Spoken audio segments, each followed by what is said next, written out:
Hi, I'm Tim. Welcome to our channel and thanks for logging on. If you enjoy these videos, do me a favor and subscribe to our YouTube channel right here at Watchbox Reviews. I would really appreciate it, and I promise to update daily. If you love this watch, you can see it and you can purchase it on our website, thewatchbox.com. And today we are discussing the Breitling SuperOcean Heritage 2 B01 Chronograph 44. That's a mouthful, but this watch has a lot to recommend it. A 44mm revision of the prior SuperOcean 2 Chrono. This watch bowed at Basel 2018 and features some of the new design conventions of Georges Kern-era Breitling. The watch is 44mm in stainless steel, and it is a big old thing on the wrist, easily competitive for wrist stance and wrist presence with something like an Omega Planet Ocean. It's happily a little bit slimmer than any Planet Ocean chronograph, as you can see, 15.6mm thick with a generously sloped case length. This is actually an excellent choice if you wish to wear a large diving style chronograph with a suit jacket. Now, the timepiece from lug to lug is big, 54.4mm. It has an impressive span and an impressive stance with 22mm spacing between the lugs.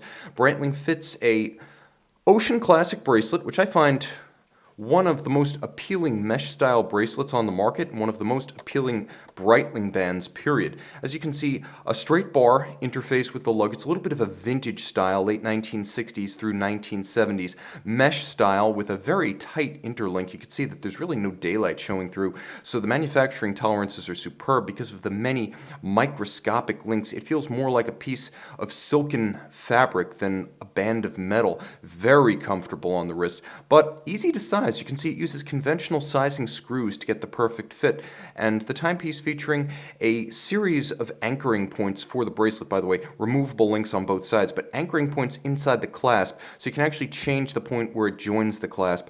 The bracelet and the clasp designed to work well together and lock firmly with a clamshell. It's a fairly low-profile locking clasp. I have to say, for an aggressive sports watch, it could have been a whole lot chunkier.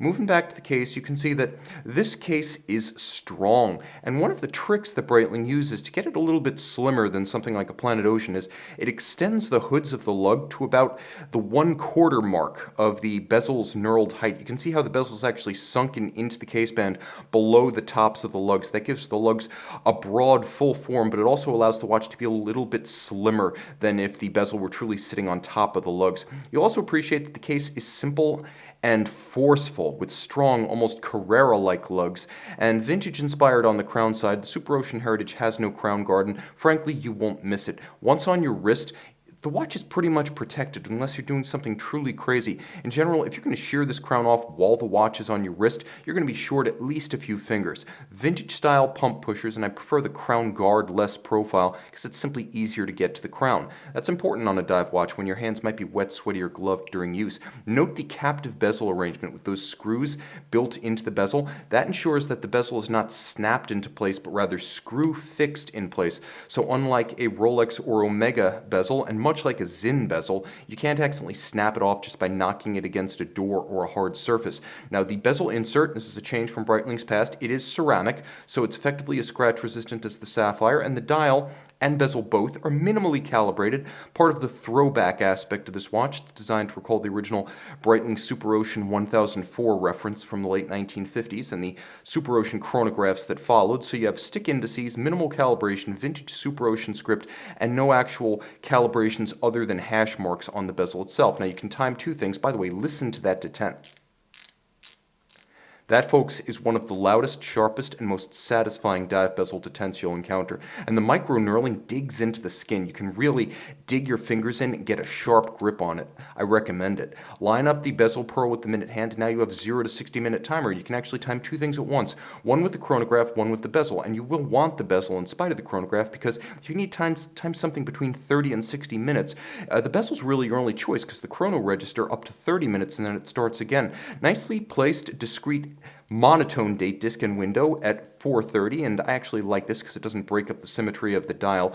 From an arm's length, you can't even see it. Balanced tri-register design, vintage-inspired broadsword minute and broad arrow hour hand, lancet counterweighted seconds, vertical clutch with a column wheel. You have the vertical clutch allowing the chronograph to start without any jump or stacker, and if you like your chrono seconds to act as your seconds period, you can just leave the chrono running. If you prefer to have constant seconds at center, ignore the registers, read hours, minutes, minutes and seconds at center. The vertical clutch means there's no additional wear and tear. Now, Breitling caliber B01, long a standout technically, now visible in many of the manufacturer movement chronographs. Of course, tone-on-tone dials under George Kern. He wants you to think manufacturer movement when you see that.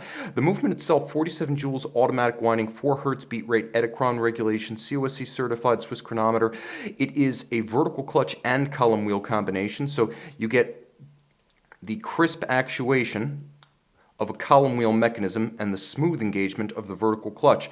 All of this 200 meters water resistant with a screw down crown. This watch quite simply packs the works.